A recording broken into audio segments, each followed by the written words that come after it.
எல்லாருக்கும் வணக்கம். நான் உங்கள் சக்தி. இந்த வீடியோவில் வந்து பார்த்தீங்கன்னா புதுசாக ஓடிடியில் ரிலீஸ் ஆகக்கூடிய மூவிஸ் அண்ட் வெப் சீரிஸ் அதனுடைய லிஸ்ட்டை தான் வந்து பார்க்க போகிறோம். இப்போ நான் சொல்லக்கூடிய ஒரு 6 படங்கள், அதாவது 3 வெப் சீரிஸ் 3 படம்னு வச்சுக்கோங்களேன்.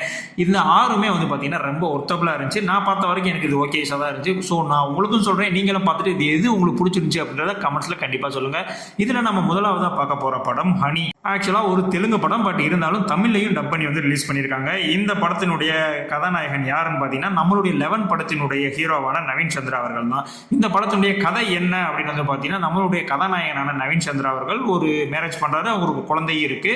ஆனால் அவருடைய வாழ்க்கை வந்து பார்த்தீங்கன்னா ரொம்ப காசு இல்லாமல் ரொம்ப ஒரு கஷ்டத்தில் வந்து போயிட்டு இருக்காப்புல. அவருடைய மிகப்பெரிய ப்ளஸ்ஸே என்னன்னா, நம்மளால இந்த பிளாக் மேஜிக்கு, மூட நம்பிக்கை, இந்த மாதிரி விஷயங்கள்லாம் வந்து அடிக்கடி வந்து பண்ணிகிட்டே இருப்பாப்புல. ஒரு சுச்சுவேஷன் அவருக்கு வேலையும் போயிடுது. அப்போ இந்த மூட நம்பிக்கைன்னு ஒரு விஷயம் இருக்குல்ல, அதுக்குள்ளே உள்ள என்ட்ரு ஆகிறாப்புல. அதுக்கப்புறம் இந்த படத்தில் என்னெல்லாம் நடந்துச்சு அப்படின்றதான் இந்த படத்தினுடைய ஒன்லைன் ஸ்டோரி. படம் ஃபுல்லாகவே வந்து பார்த்தீங்கன்னா நல்லாவே வந்து ஸ்க்ரீன் பிளேலாம் ரைட் பண்ணியிருந்தாங்க. பட் ஃபர்ஸ்ட் ஹாஃப் வந்து பார்த்தீங்கன்னா கொஞ்சம் ஸ்லோவாக தான் போச்சு. பட் இன்ட்ரோல் சீனும் கிளைமேக்ஸும் ஓரளவு ஓகேஸாக தான் வந்து எடுத்திருந்தாங்க. படத்தில் நிறைய வயலன்ஸ் இருக்குது, 18+ கண்டென்ட்டும் நிறையா இருக்குது. ஸோ நீங்கள் 18 வயசுக்கு மேலே இருந்தால் மட்டும் இந்த படத்தை வந்து பாருங்கள். எடுத்துக்கிட்ட கதை ஒரு நல்ல கதை தான். அதில் கரெக்டான ஒரு ஹாரர் எலமெண்ட்டை வந்து உள்ள இன்வால்வ் பண்ணியிருந்தாங்க. ஸோ அதுவும் வந்து நல்லா இருந்துச்சு. மூட நம்பிக்கைக்கு அகைன்ஸ்டாக நிறைய விஷயங்களை சமூகம் சார்ந்து வந்து சொல்லியிருக்காங்க. ஸோ அதுக்காகவே வந்து இந்த படத்தை வந்து நம்ம கண்டிப்பாக வந்து பார்க்கலாம். இந்த படம் வந்து பார்த்தீங்கன்னா அமேசான் பிரைம் வீடியோலையும் சன் நெக்ஸ்ட்லையும் தமிழ்லேயே இருக்குது. ஸோ கண்டிப்பாக இந்த படத்தை வாட்ச் பண்ணுங்க. அடுத்து நம்ம ரெண்டாவதாக பார்க்க போகிறது தடயம். இது வந்து பார்த்தீங்கன்னா ஒரு வெப் சீரிஸுங்க. இந்த வெப் சீரிஸினுடைய ஸ்டோரி என்ன அப்படின்னு வந்து பார்த்தீங்கன்னா, இந்த ஸ்டோரியே வந்து 1990களில் நடக்கிற மாதிரி தான் வந்து காட்டப்படுது. தமிழ்நாடு ஆந்திரா பார்டரில் வந்து பார்த்தீங்கன்னா ஒரு சீரியல் கில்லிங் நடக்குது. அதாவது ஒரு தம்பதி இருந்தாங்க அப்படின்னா ஒரு பெரிய ராட் எடுத்து அடித்து அவங்கள வந்து கொலை பண்ணிட்டு அவங்களுடைய தாலி அண்ணாக்கரை இதெல்லாம் வந்து அவுத்துட்டு செவுத்துல வந்து பார்த்தீங்கன்னா ஒரு கொஸ்டின் மார்க் மாதிரி போட்டுட்டு இதே மாதிரியான பேட்டர்னில் நிறைய கொலைகள் வந்து தொடர்ந்து வந்து நடந்து வந்துட்டே இருக்கு. இந்த சீரியல் கில்லர் யாரு, அவங்களை எதுக்காக இதெல்லாம் பண்ணிட்டு இருக்காங்க அப்படின்றத நம்ம கதாநாயகனான சமுத்திரக்கனி அண்ட் சிவதா வந்து கண்டுபிடிச்சாங்களா இல்லையா அப்படின்றது தான் இந்த வெப் சீரிஸினுடைய ஒரு ஒன்லைனர் ஸ்டோரி. இதில் சமுத்திரக்கனி வந்து பார்த்தீங்கன்னா சப் இன்ஸ்பெக்டர் வந்து ஒரு கேரக்டர் பண்ணியிருக்காரு. ரொம்பவுமே வந்து அருமையாக இருந்துச்சு கேரக்டர். இதுக்கு முன்னாடி அவர் நிறைய போலீஸ் இந்த மாதிரி கேரக்டர்லாம் பண்ணியிருக்காரு. பட் இருந்தாலும் இதில் மற்ற படங்கள்லேருந்து நிறையாவே வந்து வித்தியாசமாக இருக்கும். சிவதா அவர்களுடைய கேரக்டர் வந்து ரொம்ப போல்டாக வந்து பண்ணியிருந்தாங்க. பட் இந்த படத்தில் வரக்கூடிய அந்த பேக் ஸ்டோரி, இந்த கொலைகாரன் வந்து எதுக்கு இதெல்லாம் பண்ணுறான் அப்படின்ற ஒரு பேக் ஸ்டோரி மட்டும் இன்னும் கொஞ்சம் அழுத்தமாக இருந்திருக்கலாமோ அப்படின்ற மாதிரி வந்து தோணுச்சுங்க. அது மட்டும் இல்லாமல் இந்த புஷ்பா போலான ராஜ் இருக்கார்ல, ஸோ அவர் வந்து மிரட்டி விட்டுருக்காப்புல இந்த படம் இந்த சீரீஸில். பட் எனக்கு இந்த வெப் சீரிஸில் ரொம்ப முக்கியப்பட்ட 2 விஷயங்கள் என்ன அப்படின்னா, ஒன்று இந்த மொத்த சீரிஸே ஒரு லோ பட்ஜெட்டில் எடுத்த மாதிரியான ஒரு ஃபீல் வந்து இருந்துச்சு. ஏன்னா ஆர்ட் ஒர்க் வந்து பார்த்தீங்கன்னா ரொம்பவுமே வந்து மட்டமாக இருந்துச்சு. நீங்கள் பாருங்கள், இந்த வெப் சீரிஸ் பார்க்கும் போதே வந்து உங்களுக்கே தெரியும் என்னப்பா இவ்வளோ ஸ்டேஜிங்கில் அப்படி இருக்கே அப்படின்ற மாதிரி. பட் மற்றபடி வந்து பார்த்தீங்கன்னா இந்த வெப் சீரிஸில் இருக்கக்கூடிய அந்த ட்விஸ்ட் அண்ட் டர்ன்ஸ் எல்லாமே சரி, ஸ்க்ரீன் பிளேயும் சரி, ஓரளவுக்கு ஒர்த்தாக தான் இருந்துச்சு. உங்களுக்கு போர் அடிச்சா கண்டிப்பாக இந்த வெப் சீரிஸ் வந்து பாருங்கள். உங்களை டிசப்பாயின்மெண்ட் பண்ணாது. அதுக்குன்னு இந்த வெப் சீரிஸ் வந்து ஆகோ ஓஹோ அப்படின்ற மாதிரி இருக்காது. ஒரு வாட்சபிளான ஒரு ஓகேஸான ஒரு வெப் சீரிஸ் தான் இந்த தடயம். இது G5 ஓடிடிலே இருக்குங்க. ஸோ வாட்ச் பண்ணுங்க. அடுத்த நான் 3ஆவதா சொல்ல போகிறதும் ஒரு வெப் சீரிஸ் தாங்க. இந்த வெப் சீரிஸினுடைய நேம் வந்து பார்த்தீங்கன்னா சீக்ரெட் ஸ்டோரிஸ் ஆஃப் ரோஸ்லின். ஆக்சுவலாக நான் ரீசெண்டாக பார்த்த வெப் சீரிஸில் ரொம்ப எனக்கு பிடிச்ச வெப் சீரிஸ்லாம் இந்த வெப் சீரிஸ் தாங்க. இந்த வெப் சீரிஸினுடைய ஸ்டோரி என்ன அப்படின்னு பார்த்தீங்கன்னா, ஒரு 17 வயசு பெண்ணுங்க. அந்த பெண்ணுக்கு டெய்லியுமே வந்து பார்த்தீங்கன்னா ஒரு கனவு வருது. ஒரு சுச்சுவேஷனில் அந்த கனவுல வந்த ஒரு நபர் நேராக உங்கள் வீட்டுக்கே வந்தால் எப்படி இருக்கும், அந்த மாதிரியான ஒரு சம்பவம் நடக்குது. அதுக்கப்புறம் என்ன நடந்துச்சு அப்படின்றத இந்த வெப் சீரிஸினுடைய ஒன்லைனர் ஸ்டோரி. ஆக்சுவலாக வந்து பார்த்தீங்கன்னா இந்த வெப் சீரிஸ் ஒரு ஃபஸ்ட்டு ஒரு 2 எபிசோடு வந்து பார்த்தீங்கன்னா கொஞ்சம் ஸ்லோவாக வந்து ஸ்டார்ட் ஆகிட்டு, ஓகே இதெல்லாம் வந்து கேரக்டர் எஸ்டாப்ளிஷ்பா அப்படின்னு சொல்லிட்டு ஒரு 2 எபிசோடு வந்து ரன் பண்ணுவாங்க. அதுக்கப்புறம் 3வது எபிசோடு 4வது எபிசோடு பார்த்தீங்கன்னா கொஞ்சம் லேக் ஆகிற மாதிரி ஒரு ஃபீல் ஆகுது. அப்படியே 5th எபிசோடில் வந்து ஒரு பீக் ஆகும். 6th எபிசோடில் ஒரு தரமான வந்து ஒரு ட்விஸ்ட் வச்சிருப்பாங்க. கண்டிப்பாக நீங்கள் வந்து உலக படங்கள் பார்க்கக்கூடிய ஆளாக இருந்தால் கூட இந்த ட்விஸ்ட்டை வந்து கணிக்க முடியாது.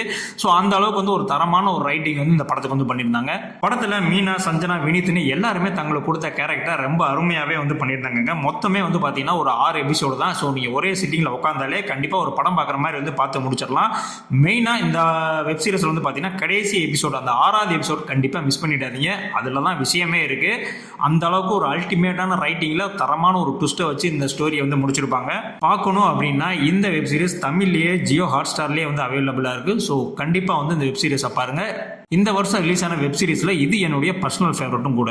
அடுத்து நம்ம 4வதா பார்க்க போறோம். அது ஒரு படங்க. இந்த படத்தினுடைய நேம் வந்து பார்த்தீங்கன்னா அக்யூஸ்டு. இந்த படம் நெட்ஃபிளிக்ஸ்ல வந்து அவைலபிளா இருக்கு. ஆக்சுவலா இது வந்து ஒரு ஹிந்தி படம், தமிழ் டப்லையும் வந்து அவைலபிளா இருக்கு. இந்த படத்தினுடைய ஒன்லைன ஸ்டோரி என்ன அப்படின்னு பார்த்தீங்கன்னா, படத்தினுடைய கதாநாயகி அதாவது குன்குனாஷன் சர்மா அப்படின்றதான் அவங்களுடைய பேரு. ஆக்சுவலா இதில் கிருத்தியா அப்படின்ற மாதிரியான ஒரு கேரக்டர் வந்து வராங்க. இவங்க வந்து ஒரு மிகப்பெரிய ஒரு மெடிக்கல் காலேஜ் அந்த மாதிரி வச்சுக்கோங்களேன். ஸோ அதில் வந்து ப்ரொஃபஸராகவும் இருக்காங்க, ஒரு ஹச்ஓடியாகவும் இருக்காங்க. ஒரு சின்ன விஷயங்கள்லாம் பண்ணி இப்போ வந்து டீனாவும் வந்து வர போகிறாங்க. ஆனால் இவங்க வந்து பார்த்தீங்கன்னா ஒரு லெஸ்பியன்க. இவங்க மீரா அப்படின்றவங்க கூட வந்து ஒரு லெஸ்பியனான ஒரு வாழ்க்கையை தான் வந்து வாழ்ந்துட்டு இருக்காங்க. இவங்க ஒரு சுச்சுவேஷனில் நம்ம வந்து ஒரு குழந்தைய வந்து தத்தெடுத்து நமக்காக வளர்க்கலாம் அப்படின்ற மாதிரியான ஒரு முடிவும் எடுக்கிறாங்க. இதற்கப்புறம் அந்த கதாநாயகி மேலே ஏகப்பட்ட குற்றச்சாட்டுகள், செக்ஷுவலாகவும் வந்து நிறைய கம்ப்ளைண்ட் வந்து வருது. ஸோ இதெல்லாம் கம்ப்ளைண்ட்லாம் வந்து எதுக்கு இவங்க மேலே வருது, இது உண்மையிலே வந்து இவங்க தான் பண்ணாங்களா இல்லை வேற யாரும் பண்ணிட்டு இருக்காங்களா, அப்படியே இவங்க மேலே அந்த கம்ப்ளைண்ட் இருந்தால் அதை வந்து நிரூபித்து வெளியே வந்தாங்களா இல்லையா அப்படின்றது தான் இந்த படத்தினுடைய ஒன்லைனர் ஸ்டோரி. ஒரு நார்மலான ஒரு வாட்ச்னு வச்சுக்கோங்களேன், அந்த மாதிரியான ஒரு படம் தாங்க. ஏன்னா இந்த படத்தில் வந்து பார்த்தீங்கன்னா இந்த எல்ஜிபிடி கம்யூனிட்டி, இந்த லெஸ்பியன் இருக்குல்ல, ஸோ அந்த மாதிரி விஷயங்களை ரொம்பவுமே வந்து முன்னோட்டப்படுத்தி, அதாவது முன்னிறுத்தி வந்து நிறைய வந்து ஸ்டோரி வந்து பண்ணியிருக்காங்க. ஸோ இந்த மாதிரி விஷயங்கள் வந்து பார்த்தீங்கன்னா மேக்ஸிமம் வந்து நிறைய பேருக்கு வந்து பிடிக்கிறதுக்கான வாய்ப்பு வந்து மிகவும் குறைவு. அது மட்டும் இல்லாமல் நிறைய இடங்களில் எமோஷ்னலாகவும் அந்த சீனை வந்து கன்வே பண்ணியிருக்காங்க. படத்தில் ஃபர்ஸ்ட் ஹாஃப் ஃபுல்லாகவே வந்து பார்த்தீங்கன்னா கொஞ்சம் ஸ்லோவாக தான் வந்து போகும். ஸோ செகண்ட் ஹாஃப் அவங்க மேலே அந்த கம்ப்ளைண்ட் வந்ததுக்கப்புறம் தான் வந்து படமே வந்து ஒரு பீக் லெவலில் வந்து போயிட்டு இருக்கும். ஸோ என்னதான் வந்து ஓவராலாக ஒரு வாட்சபிள் ஒன்றா இருந்தாலும் இந்த லெஸ்பியன் அப்படின்ற மாதிரியான சில விஷயங்கள்ல சில நெருடலான சில சீன்கள்லாம் அங்கங்கே வச்சிருந்ததுனால கொஞ்சம் வந்து மூஞ்சி சுளிக்கிற மாதிரியான விஷயங்களாக வந்து இருந்து போச்சு. ஸோ அதை மட்டும் எடுத்திருந்தாங்க அப்படின்னா கொஞ்சம் இன்னும் படம் நல்லா ஒரு பார்க்கக்கூடிய அளவுக்கே வந்து வந்திருக்கும்.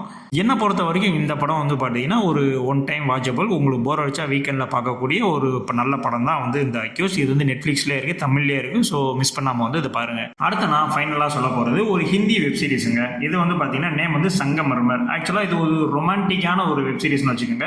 இந்த வெப் சீரிஸினுடைய ஸ்டோரி என்ன அப்படின்னு வந்து பார்த்தீங்கன்னா, கதாநாயகி வழக்கம் போல அவங்க வந்து ஒரு காதல் வந்து பண்ணிட்டு இருக்காங்க. ஆனால் கதாநாயகி வந்து பார்த்தீங்கன்னா ஒரு பிஸ்னஸ் உமனாக இருக்காங்க. அவருடைய அப்பாவும் வந்து இறந்துடுறாங்க. ஸோ அவங்க தான் வந்து அந்த ஃபேமிலி வந்து ரன் பண்ணுற மாதிரியான ஒரு சுச்சுவேஷன் வருது. ஸோ பிஸ்னஸையும் பார்த்துட்டு இந்த மாதிரி லவ் இது மாதிரி போயிட்டு இருக்கு. ஸோ இந்த மாதிரியான ஒரு சுச்சுவேஷன் அவங்களுக்கு நிறைய பிரச்சனைகள் வருது. அதெல்லாம் வந்து அவங்க எப்படி சமாளிச்சாங்க, அதுக்கு பக்கபலமாக யாரெல்லாம் இருந்தாங்க, இந்த பிஸ்னஸை எப்படி அவங்க வந்து மேலே கொண்டு வந்தாங்க அப்படின்றது தான் இந்த வெப் சீரிஸினுடைய ஒன்றான ஸ்டோரி. இந்த ஸ்டோரி வந்து பார்த்தீங்கன்னா ஆக்சுவலாக இது வந்து ஒரு ஆகாவோ வெப் சீரிஸ் அப்படிலாம் வந்து கிடையாது. ஒரு டீசென்ட்டான ஒரு வாட்சுங்க. ஏன்னா இந்த வெப் சீரிஸில் லவ் சீன்ஸ் எல்லாமே வந்து ரொம்ப சூப்பராக வந்து பண்ணியிருப்பாங்க. ரெண்டு பேர்த்துக்கு இடையில இருக்கக்கூடிய கெமிஸ்ட்ரி ரொம்ப நல்லாவே வந்து ஒர்க் அவுட் ஆயிருக்கும். ஸ்டோரி ஃபுல்லாகவே வந்து பார்த்தீங்கன்னா ஒரு ப்ரெடிக்டபிளான ஒரு வெப் சீரிஸ் தான். பட் ஒரு தடவை பார்க்கக்கூடிய ஒரு நல்ல வெப் சீரிஸ் தான். உங்களுக்கு வந்து பார்த்தா அந்த வந்து போர் அடிச்சிருச்சுப்பா என்னப்பா எப்படி இருக்கு அப்படின்ற மாதிரிலாம் சொல்ல மாட்டீங்க. ஒரு ஒன் டைம் பார்க்கக்கூடிய ஒரு வாட்சபுளான ஒரு சீரிஸ் தான் வந்து இந்த சங்கமர்மர். இப்போ நான் சொன்ன இந்த படங்கள் வெப் சீரிஸில் என்னுடைய பர்சனல் ஃபேவரட் எது அப்படின்னு வந்து கேட்டிங்கன்னா சீக்ரெட் ஸ்டோரி ஆஃப் ரோஸ்லின், இதை தான் நான் சொல்வேன். ஏன்னா இந்த சீரிஸ் பார்த்தோன்னே வந்து ரொம்ப வந்து பிடிச்சி போச்சு. ஸோ கண்டிப்பாக அதை நீங்களும் பாருங்கள், பார்த்துட்டு எப்படி இருக்குது அப்படின்றதையும் நம்மளுடைய கமெண்ட்ஸில் வந்து சொல்லுங்கள். இது மட்டும் இல்லாமல் நம்மளுடைய சேனலில் வந்து பார்த்தீங்கன்னா யூடியூப்ல இருக்கக்கூடிய ஃப்ரீயாக கிடைக்கக்கூடிய படங்கள், த்ரில்லர் படங்கள்லாம் என்ன அப்படின்ற மாதிரியான அதுக்கும் ஒரு பிளேலிஸ்ட் வந்து கிரியேட் பண்ணி வீடியோ வந்து போட்டிருக்கேன். அது இல்லாமல் போலீஸ் இன்வெஸ்டிகேஷன் த்ரில்லர்ஸ் அப்படின்னு சொல்லிட்டு தனியாகவே வந்து ஒரு ஜேனர் பிளேலிஸ்ட் வந்து கிரியேட் பண்ணி அதற்கான வீடியோ வந்து போடப்பட்டிருக்கு. ஓல்டு, அதாவது 1960-70களில் வந்த த்ரில்லர் படங்கள்லாம் என்ன அப்படின்ற மாதிரியான விஷயத்தையும் கண்டுபிடிச்சு அதுக்கும் ஒரு பிளேலிஸ்ட் வந்து கிரியேட் பண்ணியிருக்கோம். ஸோ இந்த படங்கள்லாம் உங்களுக்கு வேணும் அப்படின்னா நம்மளுடைய சேனலை வந்து செக் அவுட் பண்ணி பாருங்கள். ஸோ இந்த வீக்கெண்டையும் வந்து என்ஜாய் பண்ணுங்கள். ஸோ இதே மாதிரியான அடுத்த ஒரு வீடியோவில் வந்து உங்களை சந்திக்கிறேன். அது